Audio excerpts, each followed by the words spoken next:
Salut, c'est le codeur, je suis analyste programmeur et dans cette vidéo, je vais vous montrer comment installer Flutter. Donc, ce qu'on va faire, on va se rendre sur la machine et là, je vais vous montrer toutes les différentes étapes pour pouvoir installer Flutter. En l'occurrence, ici, nous allons utiliser Windows. Donc là, je me rends sur la machine. Ce qu'on va faire, on va juste se rendre dans Chrome tout simplement. Donc là, je vais ouvrir ma session Chrome et ce qu'on va faire, c'est juste taper Flutter. Donc là, je tape Flutter. Vous allez juste sur le tout premier lien. Donc, vous allez voir flutter.dev. Donc, je me rends sur ce lien. Et là, en haut, vous aurez le site de la présentation de Flutter. Ce que vous aurez juste à faire, c'est juste d'aller dans le coin en haut à droite. Vous aurez un bouton Get Started. Et ce bouton-là va vous amener sur l'endroit où vous pourrez télécharger Flutter. Donc, ce qu'il faut faire, c'est juste en fonction de votre périphérique. Actuellement, je suis sur Windows. Donc, je vais prendre la version de Windows et assurez-vous de prendre la version Android. C'est indispensable, c'est nécessaire parce que ici, notre but, c'est de créer des applications Android. Donc, on va prendre la version de Flutter qui nous permet de créer des applications Android tout simplement. Donc, vous aurez juste à faire cela et il va vous proposer différentes façons de l'installer.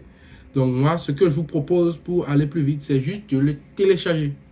Donc, le but ici, c'est de pouvoir télécharger Flutter. Donc, comme ça, en fait, vous aurez juste à dézipper Flutter et à le mettre dans vos variables d'environnement, tout simplement. Donc, la page lance le téléchargement.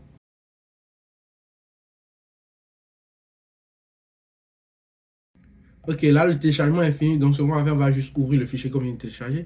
Et là, par exemple, j'ouvre le fichier, tout simplement. Donc ce qu'on va faire une fois dézippé, on va copier le dossier Flutter. Bon, je vais le mettre, assurez-vous de le mettre à un endroit où vous pouvez facilement avoir accès pour qu'on puisse facilement l'exporter dans le parchemin là, tout simplement.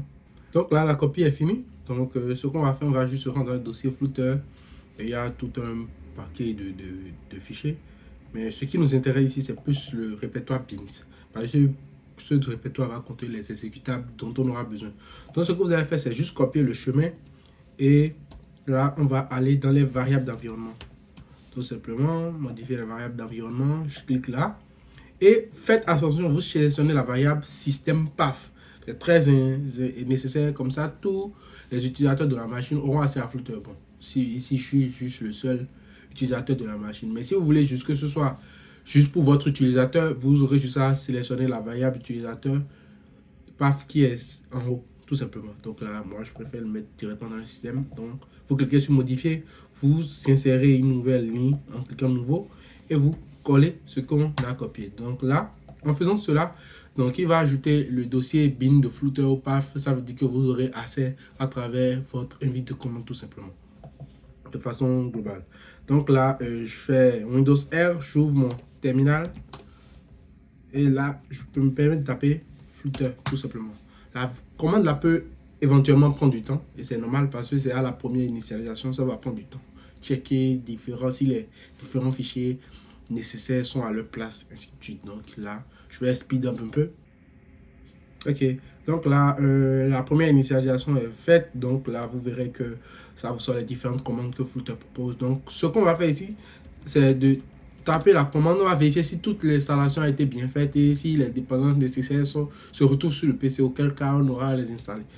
Donc, je serai juste à taper Flutter Doctor. Et la commande Flutter Doctor va analyser le système et va voir ce qui manque, ce qui est là, et va vous faire le point. Donc, en checklist de tout ce qu'il y a sur le système, ce qui est nécessaire ou pas. Ok, donc là, ça me sort le sommet. Donc là, vous verrez que le channel, on est sur le channel stable, c'est-à-dire la branche stable de Flutter. La version de Windows, elle est bonne. La version Android Toolchain, en fait, le SDK d'Android, il est bon. Chrome, oui. Android Studio, oui, j'ai Android Studio installé. Visual Studio aussi, VS Code et ainsi de suite. Donc, le but, Flutter Doctor va vous dire si quelque chose manque ou pas. Donc, ce que vous aurez juste à faire, c'est d'aller installer les dépendances nécessaires pour ce faire. Donc, c'est un peu ça. Donc, dans la prochaine vidéo, je vais vous montrer comment créer votre première application Flutter et vous expliquer un peu la logique de Flutter. Merci de m'avoir suivi et abonnez-vous si nécessaire.